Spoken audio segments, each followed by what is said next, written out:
ಹಾಗಾದ್ರೆ ಒಂದಿನಕ್ಕೆ ಎಷ್ಟು ಎಣ್ಣೆ ತೆಗಿತೀರಾ madam? It depends on the distillation process commencement or ending. In the beginning ನಮ್ಗೆ yield ಜಾಸ್ತಿ ಇರುತ್ತೆ. ಆರಂಭದಲ್ಲಿ. ಹೌದು.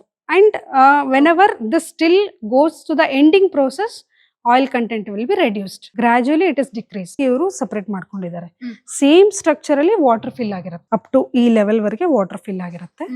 And whatever the oil liberates, no, ಅದು this will float on the surface of the water. ಹೇಗೆ ಮೇಡಮ್ ನೀವು ಕ್ಯಾಲ್ಕುಲೇಟ್ ಮಾಡ್ತೀರಾ? ಒಂದು ವರ್ಷಕ್ಕೆ ಎಷ್ಟು ಟನ್ ಆಯಿಲ್ ತೆಗ್ದೆ ಅಂತಲ್ಲ, ಅಥವಾ ಒಂದು ತಿಂಗಳಿಗ ಹೇಗೆ ಕ್ಯಾಲ್ಕುಲೇಷನ್ ಮಾಡ್ತೀರಾ? ಅಂದಾಜು ಒಂದು ವರ್ಷಕ್ಕೆ ಎಷ್ಟು ಶ್ರೀಗಂಧದ ಎಣ್ಣೆ ಉತ್ಪಾದನೆ ಇಲ್ಲಿಂದ ಆಗುತ್ತೆ?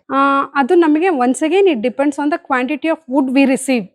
ಕಳಿಸಲ ಎಷ್ಟಾಗುತ್ತೆ ಮೇಡಮ್? ಕಳೆದ ವರ್ಷದಲ್ಲಿ ನಮಗೆ ಹತ್ತತ್ರ ಒಂದು 2,000-2,500 kg ಅಪ್ರಾಕ್ಸಿಮೇಟ್ಲಿ 2,500 kg ಆಯಿಲ್ ನಾವು ತೆಗೆದಿದ್ದೀವಿ. ಈ ಸಲ ಎಷ್ಟು ಟಾರ್ಗೆಟ್? ಈ ಸಲ ಈಗ ಈ ಪ್ರೋಸೆಸ್ಸು ಕಂಪ್ಲೀಟ್ ಆಗಬೇಕು. ನಾವೇನೀಗ ಫೋರ್ಕಾಸ್ಟ್ ಮಾಡ್ತಾ ಇದೀವಲ್ಲ, ಈ ಕ್ರಷಿಂಗ್ ಆಗಿ ಈಗ ಏನೇನು ತರ್ತಾ ಇದೀವಲ್ಲ ವುಡ್, ಅದಷ್ಟು ಕಂಪ್ಲೀಟ್ ಆಗಿ ಕ್ರಷಿಂಗ್ ಆದರೆ we can work out the total oil produce.